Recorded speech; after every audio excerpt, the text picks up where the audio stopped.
capítulo 4, verso 12 de Atos. Eu vou ler a Bíblia na NVI. Não há salvação em nenhum outro, pois debaixo do céu não há nenhum outro nome dado aos homens pelo qual devamos ser salvos. Vendo a coragem de Pedro e João, e percebendo que eram homens comuns, sem instrução, ficaram admirados e reconheceram que eles haviam estado com Jesus. 14. E como podiam ver ali com eles o homem que fora curado, nada podiam dizer contra eles.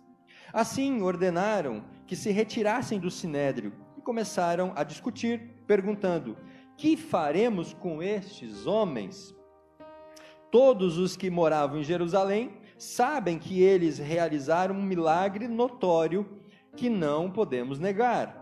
17. Todavia, para impedir que isso se espalhasse ainda mais entre o povo, precisamos adverti-los de que não falem com mais ninguém sobre este nome. Então, chamando-os novamente, ordenaram aos discípulos que não falassem nem ensinassem em nome de Jesus. 19. Mas Pedro e João responderam: julguem os senhores mesmos, se é justo aos olhos de Deus obedecer aos senhores ou a Deus. Verso 20. Pois não podemos deixar de falar do que temos visto e ouvido. Amém, queridos? Que testemunho fantástico esse testemunho de Pedro e João.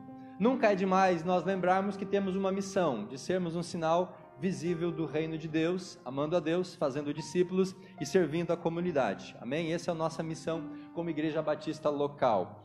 O ano de 2020, irmãos, o ano de 2021, trouxeram algumas incertezas para nós. Trouxeram medos também para os nossos corações. Veio a pandemia e a pandemia mudou a nossa vida, mudou a nossa realidade. A pandemia veio para trazer transformações e novas realidades. Com essa pandemia, a morte se tornou o assunto mais comentado e também um assunto mais temido. A morte se tornou o principal assunto que nós conversávamos ou que nós ouvíamos nesse tempo de pandemia. Muitas pessoas temeram morrer com esse contágio do Covid, mas a igreja foi e a igreja continua sendo ainda, meus irmãos, um arauto, aquele que anuncia no meio de toda essa situação, anuncia a esperança de que vamos ter dias melhores no nome de Jesus. A igreja é aquele arauto que proclama a esperança, proclama a salvação, proclama a graça de Deus. E nós como cristãos ainda mais temos esse compromisso.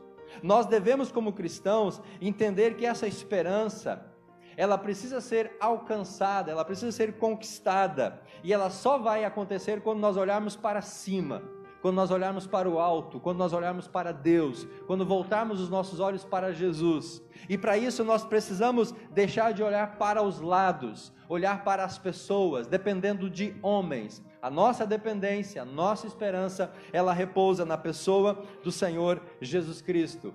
E o texto então de Atos 4:12, ele vem como esse caminhão para nós, de que nós podemos ter essa esperança, porque em Jesus nós temos a salvação e nós estamos seguros nas mãos do Senhor. Não há outra fonte, meus irmãos, não há outro lugar onde você possa encontrar esperança para a sua vida, para a sua família, para o seu coração, para as suas dores, para as suas angústias. Não há outra fonte de consolo e de esperança para aquele que perdeu um ente querido nesta pandemia. Jesus, ele é a fonte de salvação, mas ele é também a fonte inesgotável de esperança, porque é só em Jesus que nós podemos ser salvos. É só nele que nós vamos encontrar a salvação. Somente em Jesus a nossa esperança e somente nele também a nossa alegria, o nosso regozijo, a nossa paz. Junto com a esperança, Jesus traz paz ao nosso coração. E hoje à tarde eu fiz uma chamadinha no grupo de WhatsApp para virmos de branco hoje no culto. E alguns irmãos vieram de branco, atenderam o chamado. Outros não têm uma roupa branca, não puderam vir de branco. Mas a ideia de estarmos hoje vestindo uma camiseta branca era justamente para aliarmos a esperança o sentimento de paz, o sentimento de tranquilidade, o sentimento que Deus ele traz para nós, a plenitude daquilo que nós precisamos. Jesus dá esperança, mas ele também traz paz ao nosso coração. No meio de tantas dificuldades, nós precisamos encontrar paz. A realidade está difícil, os dias estão ruins, mas Jesus é aquele que pode nos dar o que nós precisamos. É só através dele, independente dos desafios, da grandeza desses dias, que nós vamos ter garantia de esperança, de paz e de vida eterna e de vida plena. João capítulo 10, versículo 10, a Bíblia diz que Jesus ele veio para nos dar vida e vida em abundância, para nos dar uma vida plena, e você pode conquistar essa vida plena se você buscar e você olhar para o Senhor Jesus Cristo. O que nós podemos comparar esses dias que nós estamos vivendo? Podemos comparar isso a um mar um mar revolto, melhor dizendo. Aquele mar que é assolado pelos ventos, aquele mar onde as ondas são bravias. Nós estamos vivendo os últimos dias, os últimos anos, até nós podemos dizer, da mesma forma que um mar revolto pela tempestade. Nessa situação nós nos vemos quase a naufragar. Nós muitas vezes não encontramos um porto seguro, onde podemos ancorar o nosso barquinho e ali poder esperar essa tempestade passar para nós seguirmos viagem. Mas se nós tivermos fé em Jesus, meus irmãos, é essa fé em Jesus que nos dá ânimo e coragem para vencer essas ondas revoltas do mar da nossa vida. É a fé em Jesus que nos dá a esperança, traz a alegria para a gente poder vencer esse tempo de dificuldade em que nós estamos vivendo. Cristo, ele nos dá a esperança da salvação e esta salvação nos mantém firme. Essa salvação nos mantém sólidos no Senhor Jesus Cristo. Quem é salvo está seguro pelo Senhor. E essa segurança, ela também é vivida em todas as áreas da nossa vida, do nosso dia a dia, nosso trabalho, da nossa família. Nós podemos vencer esse tempo de desespero. E a mensagem da campanha de missões nacionais vem justamente para fazer esta ênfase e este lembrete. Eu e você podemos ter esperança em Jesus Cristo. Amém, queridos? A nossa esperança repousa no Senhor, a nossa fé repousa no Senhor, e assim a gente vai estar seguro no nosso Deus. Pois bem, diante desse quadro de desespero, aonde nós temos e sabemos encontrar a esperança, qual é o nosso papel? Qual o meu papel, qual o seu papel como discípulo de Jesus Cristo? Nosso papel, a nossa missão é levar esta boa notícia de esperança. A nossa missão é compartilhar a salvação com todas as pessoas, em todos os cantos da nossa nação. Missões Nacionais vai trabalhar do norte ao sul, de leste a oeste, do Iapoque ao Chuí. Vai levar esperança para todas as pessoas. Nós temos 4 ênfases nessa campanha, banners que estão aqui nas paredes da igreja, você pode depois dar uma olhada. Temos 4 ênfases: cidades, pessoas menos evangelizadas, excluídos sociais e nova geração. 4 ênfases, mas não somente essas ênfases. O Brasil inteiro, irmãos, precisa de esperança. A sua família, a sua casa também precisa de esperança. A nossa vida precisa também da mesma esperança. E é por isso que nós vamos nos engajar nesta campanha, porque nós, como discípulos daquele que acalma a tempestade, nós temos o dever, irmãos, nós temos a obrigação, nós temos a responsabilidade de compartilhar essa esperança e essa salvação. É nosso dever pregar, proclamar que existe esperança e a esperança está em Jesus. Nós não podemos fechar os nossos olhos para essa realidade. Se nós já alcançamos a esperança, se nós já alcançamos a fé, e se nós agora já estamos seguros, muitas pessoas precisam alcançar aquilo que você e eu alcançamos. Então não podemos nos retrair, nós não podemos nos fechar e deixar as pessoas à mercê, vivendo todas as dores, sem encontrar esperança em Jesus.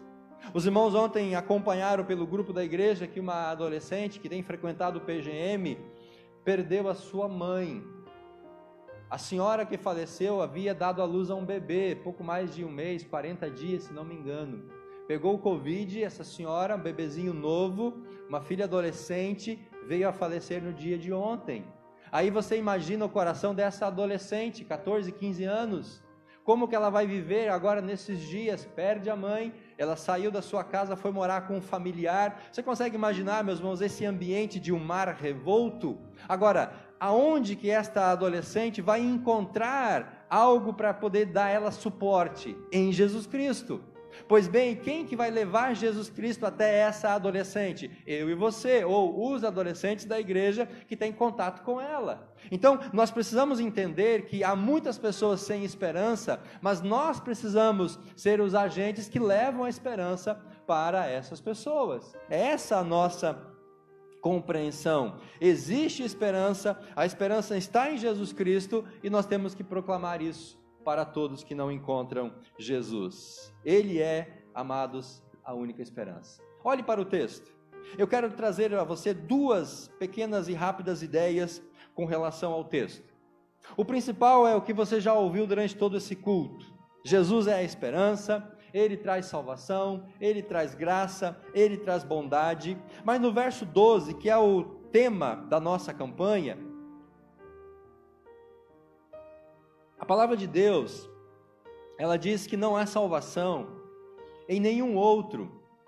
E aqui o autor fala aqui, nem debaixo do céu. Então, se você pensar do céu para baixo, não há nenhum outro nome dado aos homens pelo qual devamos ser salvos. Então, o autor diz que não há outra alternativa de salvação. A única alternativa é Jesus Cristo. E aí, meus irmãos, esse texto ele está dentro de um contexto.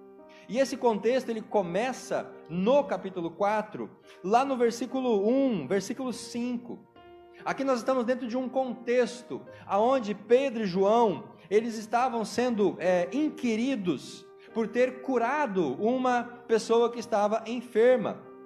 Esse milagre está relatado no capítulo 3 aqui de Atos. Pedro e João iam ao templo e eles, ao entrar no templo, viram na frente do templo uma pessoa aleijada pedindo esmola. Pedro e João olharam para ele e disseram, olha, nós não temos ouro, nós não temos prata, mas o que nós temos nós vamos te dar, e em nome de Jesus levanta. Aquele homem foi curado milagrosamente, e aquele homem agora acompanha Pedro e João até o templo. Então essa cura abre aqui uma discussão entre os fariseus e os religiosos daquela época. E o texto do capítulo 4, no verso 12, é justamente uma resposta de Pedro àqueles que estavam inquirindo eles com relação ao milagre que eles haviam feito.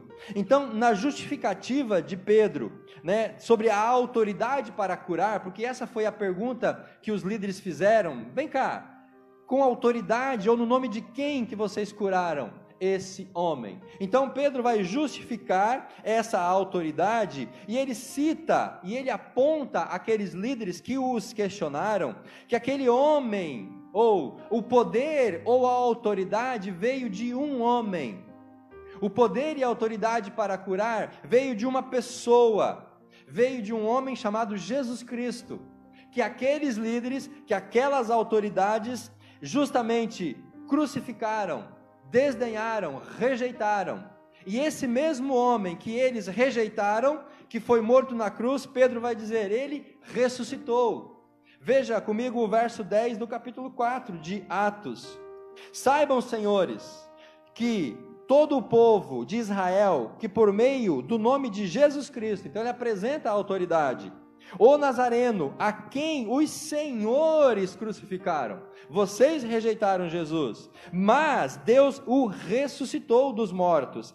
Este homem está aí curado diante dos senhores. É em nome de Jesus Cristo. E no verso 11, ele continua dizendo, este Jesus é a pedra que vocês rejeitaram, a pedra que se tornou a pedra angular. Então, na resposta para dizer em nome de quem que eles curaram, Pedro aponta para Jesus Cristo. Então, de maneira direta e explícita, Pedro afirma que não há salvação em nenhum outro nome. Não há salvação em nenhuma outra pessoa. O importante é a gente observar aqui, irmãos, é que Jesus não é apresentado por Pedro como um meio de salvação, porque aqueles líderes tinham a sua forma de salvação. Pedro apresenta Jesus aqui como a exclusividade para a salvação. Apresenta Jesus como a única alternativa de salvação. Jesus não era mais um Salvador, não era mais uma opção, mas ele era a única e a exclusiva forma de todos serem salvos. Do céu para baixo, da terra para cima, não havia mais ninguém. Os judeus tinham os seus meios de salvação. Hoje, o católico tem o seu meio de salvação. O espírita tem a sua forma de salvação. O islamismo apresenta uma maneira de salvação. O hinduísmo, da mesma forma, o budismo, todas as religiões, eles apresentam uma maneira ou uma forma de salvação. O que Pedro está dizendo aqui é que, de maneira geral, a única maneira bíblica e aos olhos de Deus repousa em Jesus Cristo. Então não há outra alternativa. E aquele que não está em Jesus, naturalmente ele não encontra a sua salvação. Pedro não inclui o conceito da salvação, mas ele inclui a exclusividade na pessoa de Jesus Cristo. Não há salvação em nenhum outro, debaixo do céu, nenhum outro nome dado entre os homens pelo qual devamos ser salvos. Não há Buda, não há Maomé, não há Mahatma Gandhi, não há pastor Elias, não há bispo, não há apóstolo, não há ninguém. Jesus é a única esperança de salvação. Isso tem que ficar muito claro, meus irmãos. Assim como os judeus tinham os seus conceitos sobre salvação, hoje muitas pessoas têm a sua forma, o seu conceito, a sua ideia. Hoje muitos até estão vivendo como se estivessem salvos, mas na verdade não estão. Então nós, como discípulos de Jesus, conhecedores dessas coisas, nós temos que em amor e em amizade e em carinho levar a verdadeira mensagem da salvação.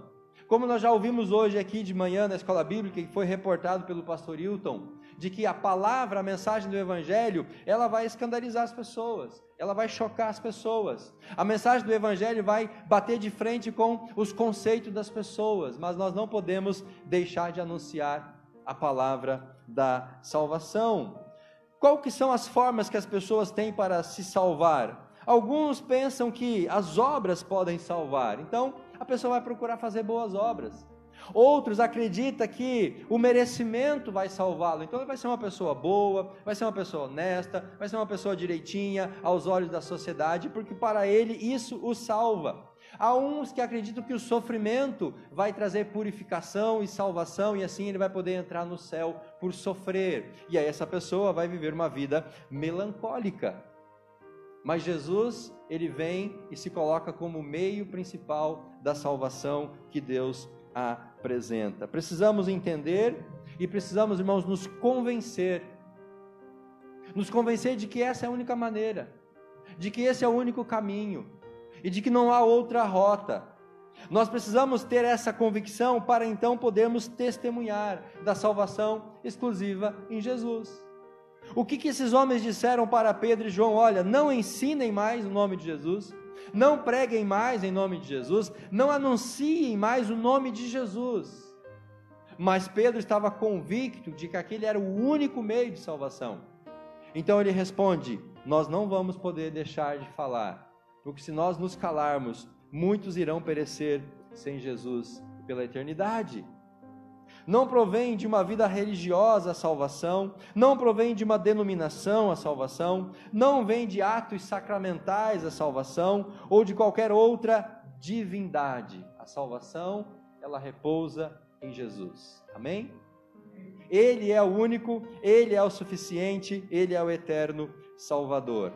E nós temos essa graça, nós alcançamos essa verdade, nós entendemos esse conceito. Agora nós temos que compartilhar isso com todos aqueles que ainda não alcançaram este entendimento, para que eles também experimentem o novo nascimento, para que eles também experimentem a graça de Jesus Cristo e entendam que a salvação não está numa religião, mas a salvação está numa pessoa chamada Jesus Cristo. A salvação não está na igreja batista, a salvação não está na igreja católica, a salvação não está em denominações, em pessoas, em seres humanos. A salvação está em Jesus Cristo. Nós somos um caminho, nós somos um meio de você chegar a Jesus Cristo e ser salvo por Ele. Fora de Jesus não há salvação. Nosso testemunho deve incluir, além dos milagres, além dos sinais, porque Pedro e João foram questionados por esse milagre, nós temos que falar das coisas que Jesus faz,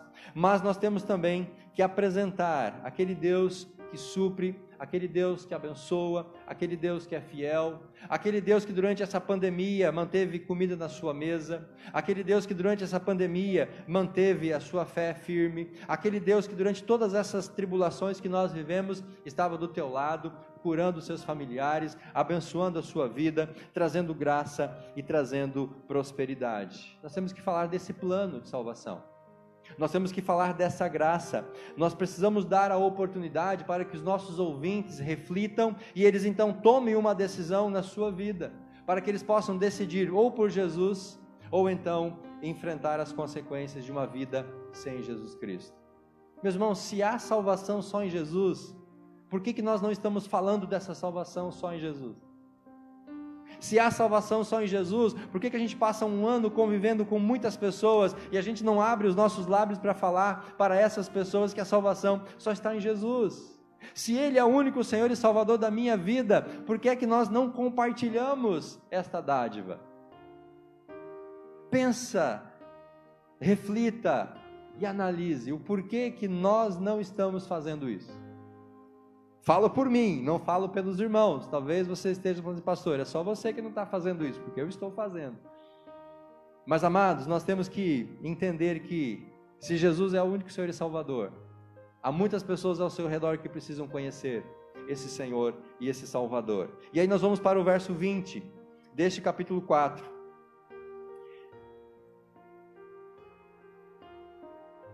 Onde Pedro e João nos dão uma motivação para a gente continuar falando de Jesus.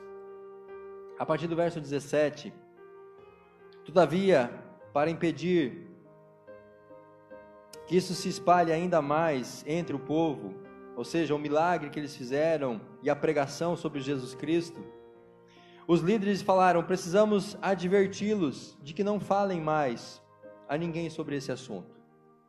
Alguém impede você de falar de Jesus? Alguém chegou para você e diz, olha, para de falar de Jesus, não fale mais de Jesus, aqui não pode falar de Jesus, aqui é proibido falar de Jesus, aqui você não pode mencionar esse nome.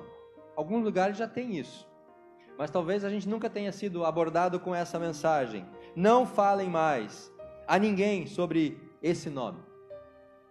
E diante disso, o que eles respondem? Chamando-os novamente, ordenaram-lhes, verso 18, que não falassem nem ensinassem no nome de Jesus. Mas Pedro e João responderam, julguem os senhores, se é justo aos olhos de Deus obedecer aos senhores e não a Deus. Mesmo que um dia nós venhamos a ser proibidos de falar de Jesus, nós temos que obedecer a Deus e continuar falando, pois não podemos deixar de falar do que vimos e ouvido. Amados, o que é que você tem visto? O que é que você tem ouvido? O que Deus tem feito na sua vida? O quanto Deus tem feito em você, na sua casa, no seu lar, no seu trabalho? O quanto Deus tem operado?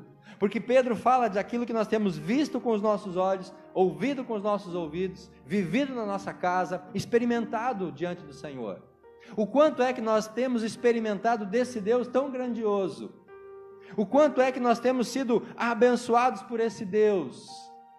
E se nós temos sido, meus irmãos, eu creio que você tem sido abençoado, nós não podemos nos calar. Nós não podemos deixar de anunciar. Pedro e João, eles são levados então diante dos líderes aqui no texto. E esses líderes judeus questionaram ele sobre o milagre, a cura daquele homem lá no capítulo 3.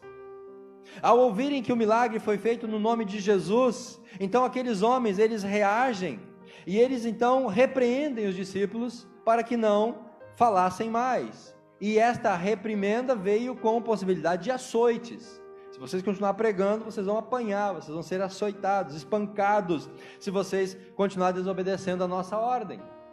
Eles corriam risco de vida, mas eles não se abateram. Muito pelo contrário, em resposta, como a gente viu no verso 19 e no verso 20, o que eles falam? Olha, meu filho, como é que eu vou deixar de falar desse Jesus?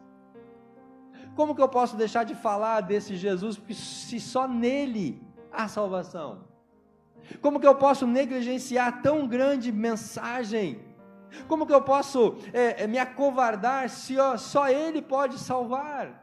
Se só ele pode transformar, se só ele pode mudar, como que eu posso me calar? Não serão as ameaças, não serão as pressões que vão nos calar, é o que Pedro e João estão deixando muito claro aqui. Eles iriam continuar testemunhando, mesmo sob ameaça. E eles fazem isso, eles não se calam, queridos, nós não podemos nos calar. Testemunhar é um privilégio, mas também é uma obrigação, é um dever.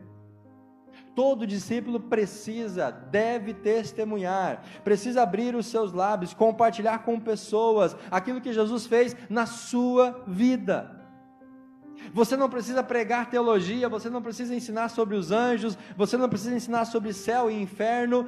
Fale o que Jesus fez na sua vida. Fale daquilo que Jesus está fazendo na sua vida, no seu coração, na sua família. Esta é a nossa mensagem, este é o nosso testemunho, aquilo que Ele fez em mim, porque aquilo que Ele fez em mim, não há como as pessoas contestarem.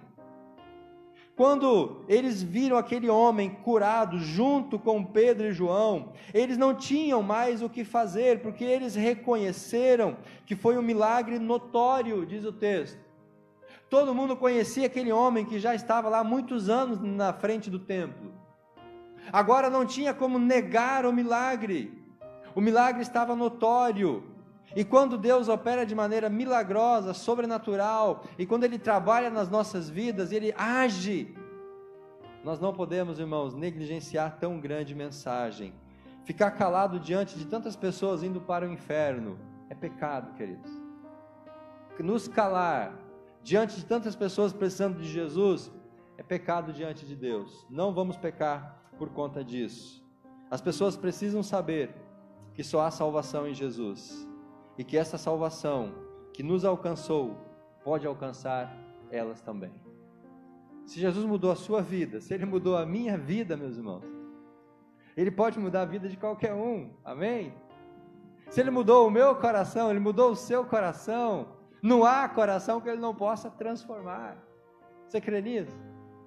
Porque quão mais pecador eu era, quão pecador eu era, quão pecador você era, e Jesus transformou, Ele mudou a sua história. Nosso dever é proclamar a salvação de Jesus, para que todos tenham a vida eterna, e proclamar para todos que estão à nossa volta. Devemos ter ousadia de falar do seu amor, da sua salvação, para todas as pessoas. Oremos para que o Senhor renove em nós a ousadia de testemunhar que Jesus Cristo é a única esperança. Fica de pé, em nome de Jesus. Se você crê que Ele é a única esperança, se coloque de pé. Eu não sei se você ficou curioso para saber como que termina a história de Pedro e João, aqui no capítulo 4 de Atos. Você ficou curioso para saber como é que termina essa história? Eu digo para você que a história não termina. A história, ela continua. A história, ela tem uma sequência. Eles continuaram pregando. Eles se calaram? Não, continuaram pregando. Eles ficaram com medo? Não. Eles tiveram coragem e eles continuaram exercendo o poder. Se você vê o verso 31 do capítulo 4, você vai ver que a história continua. Depois de orarem, tremeu o lugar onde eles estavam reunidos, todos ficaram cheios do Espírito Santo e anunciaram corajosamente a palavra de Deus. Mas no verso 33 do capítulo 4, ainda diz: com grande alegria e poder, os apóstolos continuavam a testemunhar da ressurreição do Senhor Jesus Cristo. A história, ela não terminou. E no meio disso, diante do testemunho, Deus continua fazendo milagres. Capítulo 5 de Atos, lá no verso 12, os apóstolos realizaram muitos sinais e maravilhas entre o povo. Todos os que creram continuavam a reunir-se no pórtico de Salomão. Deus continuou fazendo milagres. Deus continuou curando, Deus continuou salvando. Por quê? Porque os discípulos continuaram testemunhando. E como consequência disso, irmãos, como resultado disso, no capítulo 5, verso 14, a igreja cada vez crescia mais. Em número cada vez maior, homens e mulheres criam no Senhor e lhes eram acrescentados. Quando a igreja não se cala, quando a igreja anuncia o Evangelho, quando a igreja prega com ousadia, Deus opera, Deus faz milagres e vidas são tocadas, vidas são transformadas.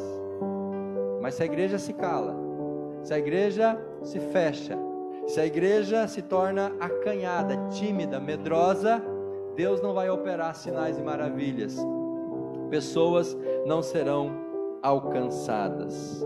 Eles entenderam que como cristãos tinham o dever de testemunhar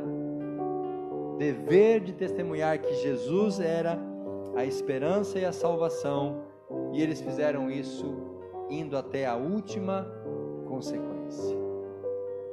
Abençoa a tua igreja, Jesus, que a tua igreja seja um arauto, proclamando a esperança, proclamando a salvação, proclamando a paz, proclamando a vida, proclamando dias melhores. Que nós como igreja possamos abrir os nossos lábios.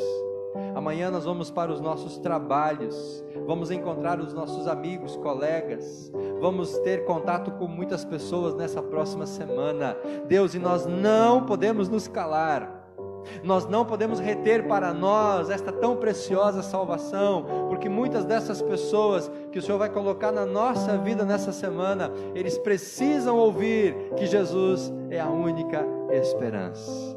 Abre os nossos lábios, Pai, tira a vergonha, a timidez, o acanhamento, ó Pai, nos reveste com o poder do Espírito Santo, para que nós possamos proclamar a salvação e a esperança em Jesus Cristo.